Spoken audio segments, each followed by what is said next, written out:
Well, tonight officially begins a new era, not just for Monday Night Raw, but for the WWE in general.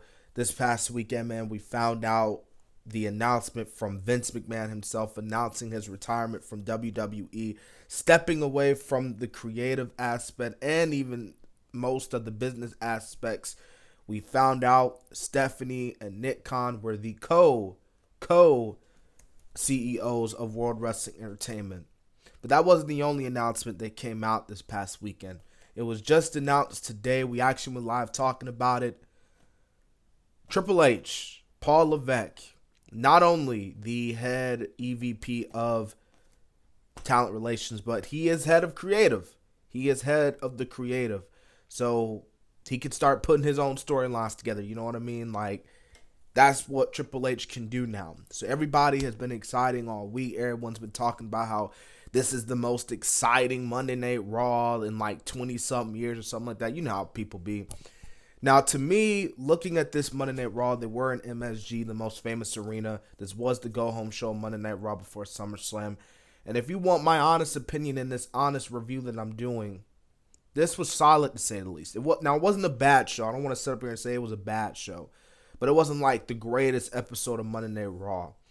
I know a lot of people I'm already seeing a lot of people, saying, oh, how this is going to happen. Like, oh, this Triple H, booking era is about to be awesome. It'll be dope, this and that. But change ain't going to happen overnight. You know what I mean? It's going to take a while, in my opinion. Like, it's going to take a few months. I could definitely see them doing maybe a reset, especially after SummerSlam, because you got to get through SummerSlam. You already have your matches and feuds booked. But anyways, man, I don't want to waste any time, man. Let's get into this show. And right away, we kicked off with the action, man, because even before Monday Night Raw went on the air, Logan Paul and The Miz, they in the ring. They going back and forth, throwing punches, rolling around the ring. Yeah, referees and officials making their way, trying to break them up. And basically what happened, because Jimmy Smith talked about it, Paul basically called out The Miz before the show began. So that's basically what went down. Roman comes out, and, Heyman welcomes everyone to the Islands of Revelation. Sunday marks 700 days of Reigns' title reign. It's crazy it's been that long since Reigns won the title. Theory comes out. Theory is like, I'm here now. I got this money in the bank. Now Roman's like, whoa, hold on, player. Get in this ring, man. You in my yard, man. This is my castle. This is my island. You get in this ring, boy. Stop being a little puss and get in here. And then Roman was just going at Theory, man. Honestly, if you look at this entire first hour of Monday Night Raw, Theory just gets his butt whooped. Reigns tells Theory, your daddy's not here anymore, but don't worry, because I'm your daddy now. The Tribal Chief gonna be his daddy because I run the garden now. Acknowledge me. This was a dope segment, man. Roman just completely annihilated Theory. Like, Theory had nothing to say. Theory had no words. Like, Theory was speechless. So then after all that, man, we get Drew McIntyre versus Theory. Drew McIntyre came out there. This match didn't really last long because this leads to a commercial break. Well, this leads to Sheamus and the Brawling Brutes coming out, obviously, because Sheamus and Drew are fighting this up-and-coming Friday Night SmackDown. So this leads to a tag team match. Playa, Bobby Lashley, Drew McIntyre versus Sheamus and Theory. And this is okay. Tag team match. Playa. Bobby Lashley and Drew Mac can get the win as expected. Heading into a pay-per-view, you got to get the baby faces momentum. You got to get the baby faces the win. But yeah, Theory just gets beat up for most of this first hour, which was, I was seeing people saying, oh, they're turning Theory babyface, which is like, if that's the case, I doubt it, but if they are turning him babyface, then that's really interesting. We get the Rey Mysterio segment, man. So Rey Mysterio comes out, just pretty much says that, 20 years is very special. He thanks a few guys like Dean Malenko, Batista, Kurt Angle, Edge, and the late, great Viva La Raza, Eddie Guerrero.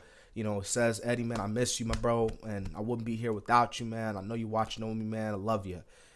Dominic, man, I know you're going to take over the the Mysterio family legacy. He actually had his family in the back, which is it was kind of funny. He had his friends there and stuff. He had his family there. He had his wife there, and he had his daughter. But looking at the segment, I was kind of interested. I was like, isn't man, what's Rey's daughter's name? Where's her boyfriend at?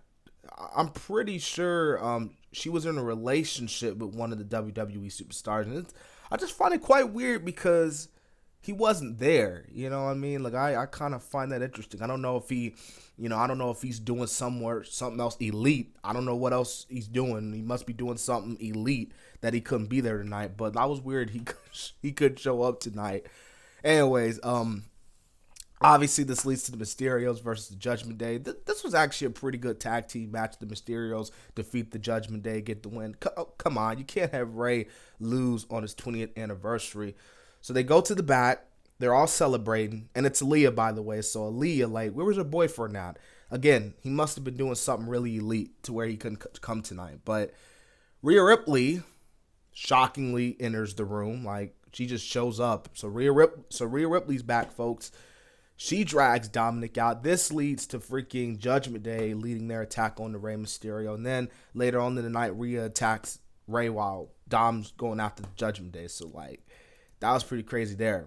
Bianca Belair and Becky look like they're going to have their face-to-face confrontation, but they don't even do that. Like, they just go at it. They just start fighting. So, no promo battles tonight, just fights. These two women do not want to wait. I thought that was pretty cool. Now, before Alexa Bliss's match with Doudrop, which I'm not going to really get into, Alexa Bliss gets the win there. It was kind of a match, wasn't really special. But clearly before the match, Alexa's like, look here, like, I'm next in line for whoever wins between Belair and Lynch. Which to me, I'm like, well, sweetheart, I don't know what you're going to do about that because Rhea Ripley's back. And everybody know Rhea Ripley, when she came back, she was the one who won that that match to see who would get a shot. So technically it's Rhea is next in line, but you can be after her. You just got to wait your turn in line. You had Logan Paul with Impulsive TV. That I didn't really care for this segment, to be honest with you. Miz, Maurice, I really don't want to get into it. Ciampa helps the Miz. They beat up Logan, so Logan Paul's going over on Sunday. Like, with the way they've been standing over Logan Paul, Logan's getting the win. AJ and Dolph versus Alpha Academy. This was a solid tag team match here. I know Dolph's doing his own thing, but AJ and Dolph, they look pretty good here tonight. You know what I mean? But I guess since now Dolph's a babyface now, he just completely forgot about Robert Roode. But hey, I guess now that Triple H is back, Robert Roode might end up getting a push now for the way I see it. I mean, he might not, you know what I mean? But, I guess now that Triple H is in charge, that's what's going to happen. Undisputed champion Roman Reigns versus the Usos, good Lord. And the Usos versus Riddle and the Street Profits. Shout out to Montez for continuing the match. Apparently, he broke his nose during the match. So, shout out to Montez for continuing the match despite his nose being broke. Everybody know Montez about to be... Y'all know how Montez is, man. This was a pretty good main event. Bloodline get the win there. Rollins comes out there. He goes after Riddle. Curb stomped this man. And that's how the show ends. So... Again, like I said at the beginning of the review, it wasn't a bad episode. It wasn't, I didn't necessarily think it was great. I think it was just solid at best.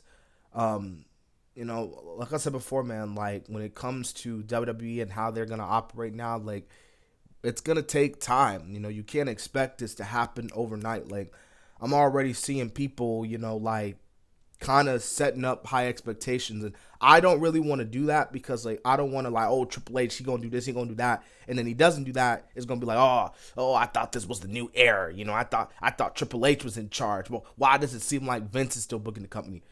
Wrestling fans are very impatient. Like they just like I don't want to get into it because it's just. Anyways, man, I might make a video tomorrow, actually. Do a double upload tomorrow. I might upload a video. Personal changes I would like to see in the WWE. About like 10, 11 changes I would like to personally see. If you guys want to see that video, put it in the comment section below. But I appreciate you for watching the video.